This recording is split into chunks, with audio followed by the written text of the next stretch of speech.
बड़ी खबर आपको बताएंगे। गुरनाम सिंह चन्नूणी इस वक्त प्रेस से बातचीत कर रहे हैं, सीधा आपको वहीं लिए चलते हैं।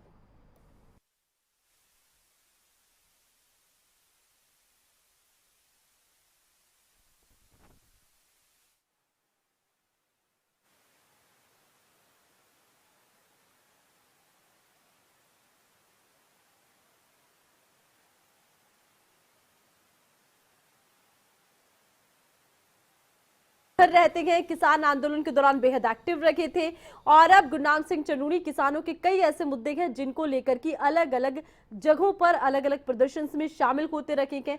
चाहे पराली जलाने का मुद्दा हो, चाहे हरियाणा में खेदर पावर प्लांट का मुद्दा हो जिसकी राख के मुद्दे को लेकर ग्रामीण और प्रशासन आमने सामने आ गए थे, ऐसे ही किसानों से जुड़े अलग अलग मुद्दों में प्रदर्शन में आगे रहने वाले गुरनाम सिंह चन्नूणी आज फिर किसानों के मुद्दे को लेकर प्रेस से मुखातिब हुए हैं। देखना होगा कौन से मुद्दे उठाएंगे। हाल फिलहाल में किसानों के मुद्दों की बात करें तो धान की फसल बर्बाद हो गई थी, उसके बाद धान की फसल की बिक्री थी। कई ऐसे मुद्दे हैं जो लगातार उठते रहे हैं, चाहे वो मंडियों में फसल का उठान का मुद्दा हो, चाहे मंडियों में किसानों की फसल खरीदने का मुद्दा हो, चाहे एमएसपी का मुद्दा हो। तमाम मुद्दों पर मुखर रहते हैं गुरनाम सिंह चन्नूणी और आज फिर किसानों के मुद्दे को लेकर प्रेस के सामने पहुंचे हैं। देखना होगा कौन से मुद्दों पर अपनी बात रखते हैं।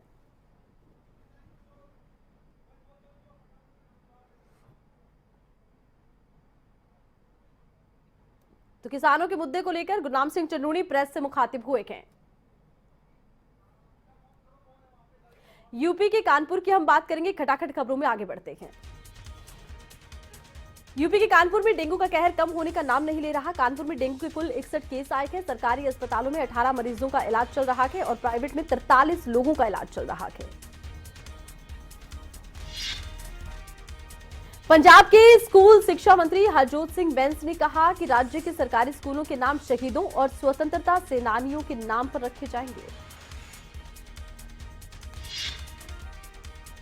उत्तराखंड के मुख्यमंत्री पुष्कर सिंह धामी ने प्रधानमंत्री मोदी का विशेष आभार प्रकट करते हुए कहा कि उत्तराखंड की विषम भौगोलिक परिस्थितियों को देखते हुए किच्छा में एम्स के सैटेलाइट सेंटर की स्वीकृति पीएम मोदी ने दी है। ऋषिकेश के साथ साथ किच्छा में एम्स बनेगा।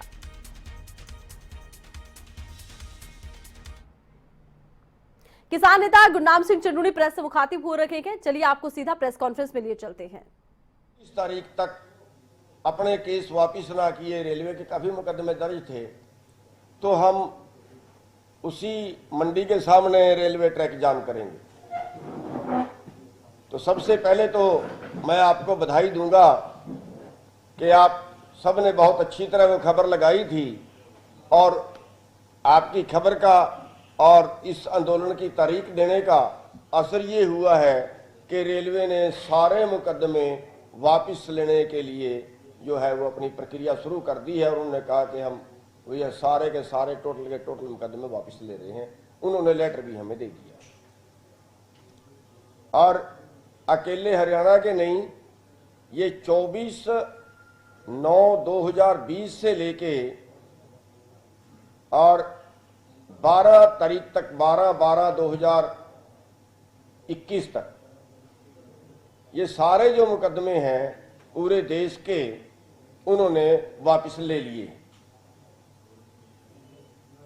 तो अब उनकी केस वापस लेने के बाद रेलवे ट्रैक जाम करने का प्रोग्राम हमने स्थगित कर दिया है क्योंकि रेलवे से कोई झगड़ा नहीं रहा है। लेकिन एक और नई बात कल हमारे सामने आई। उसके पहले तो ये था कि कुछ केस वापस होने रह रहे हैं। हरियाणा सरकार के 32 केस पिछले हैं जो आंदोलन से पहले हैं, उन्होंने वापस लेने का वादा किया था और आंदोलन के दौरान जो केस हुए थे वो कोर्टों में कुछ केस दे दिए थे, वो अभी कुछ पेंडिंग है, कुछ वापस हो गए थे और कुछ केसों की भी शुरुआत ही नहीं की थी वापस करने। लेकिन इसके साथ साथ कल एक बात नई और सामने आई है कि इन्होंने वापस लेने का तो ऑर्डर ही नहीं किया। जो सरकार ने ऑर्डर किया वापस लेने का नहीं किया, अनट्रेस का किया।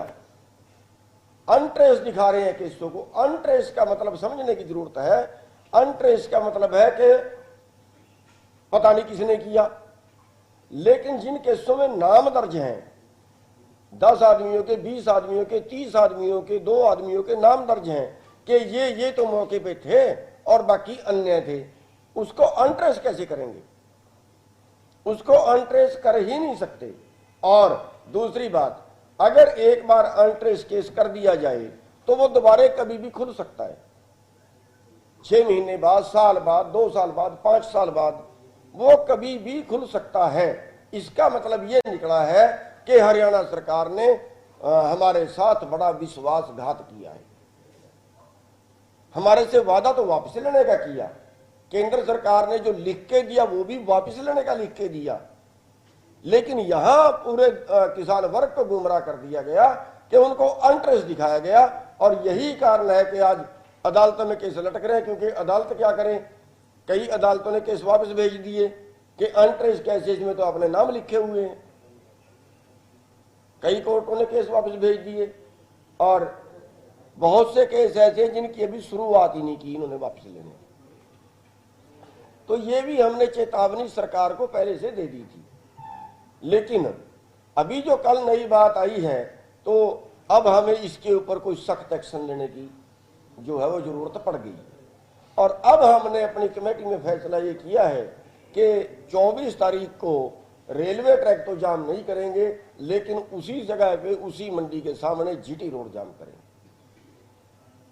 हाँ, अगर सरकार 24 तारीख से पहले, हरियाणा सरकार अगर 24 तारीख से पहले पूरे के पूरे केस वापस ले लेती है, नए भी पुराने भी सारे केस वापस ले लेती है, तो फिर जो है वो ट्रैक जाम नहीं, रेलवे जो जीटी रोड है फिर वो जाम नहीं करेंगे। फिर हम अपनी वहां पे सभा करेंगे और जो सर छोटू राम का जन्मदिन है और जो आंदोलन की बरसी है, 2 वर्ष पूरे हो जाएंगे, फिर वो मना के अपना भाषणबाजी करके वहां से वापिस आ जाए। तो इसीलिए आपको तकलीफ दी है कि हमारा जो अब जो नया हमारा फैसला है वो रेलवे ट्रैक की बजाय जीटी रोड जाम करने का है।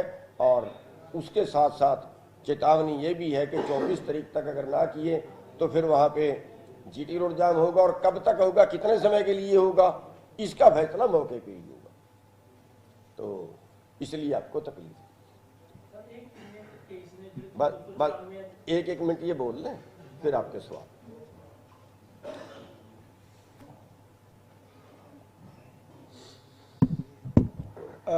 सभी साथियों को नमस्कार। साथियों, कल हमारी मीटिंग जो है हरियाणा के गृह मंत्री श्री अनिल विज से हुई थी, और उन्होंने ये दिखाया कि इन केसों के मुताबिक जो है मीटिंग हुई थी, जो कि गुमराह कर रहे हैं सरकार। और मैं नहीं समझता कि इतने बड़े पद पे बैठ के कहीं प्रदेश को गुमराह किया जाए। कल जो बात हुई थी वो एक मैटर है 2020 का सूरजमुखी के सनफ्लावर का केस का, कि उस पर कोई कार्रवाई नहीं सरकार कर रही। जो घटिया बीज कंपनी बेच गई उसके बारे में कोई ध्यान नहीं सरकार कर रही, केवल जांच चल रही है पिछले 2 साल से। उसको लेके हम मिले थे कि 2 साल से केवल जांच ही चल रही है, आप उस पर कार्रवाई करवाएं। तो उस दौरान जो है उन्होंने थोड़ी सी बात करी थी कि हम केस वापसी की बात कर रहे हैं। इसके अलावा हमारा कोई शिष्टमंडल उस बात पे या इस आंदोलन के संबंध में नहीं मिला था। तो मेरी तो इतनी बात थी इसमें, क्योंकि प्रदेश के गृह मंत्री जी यदि कहीं गुमराह कर रहे हैं प्रदेश को तो बात जनता के सामने जानी चाहिए। धन्यवाद।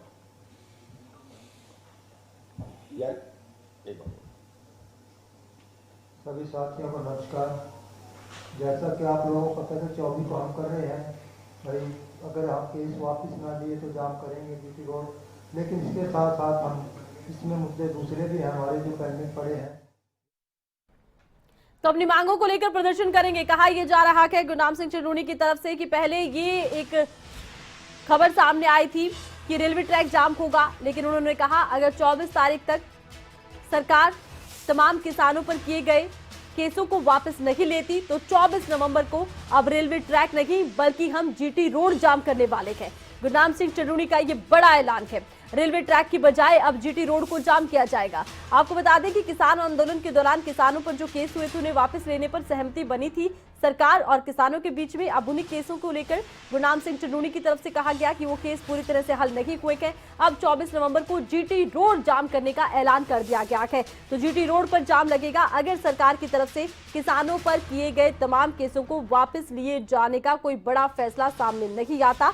तो गुरनाम सिंह चन्नूनी की तरफ से ये ऐलान कर दिया गया है। अब रेलवे ट्रैक नहीं बल्कि जीटी रोड जाम किए जाएंगे। तो 24 नवंबर को जीटी रोड जाम करने का ऐलान कर दिया गया है। किसान नेता गुरनाम सिंह चन्नूनी प्रेस से मुखातिब हुए और कहा कि हम जीटी रोड जाम करेंगे।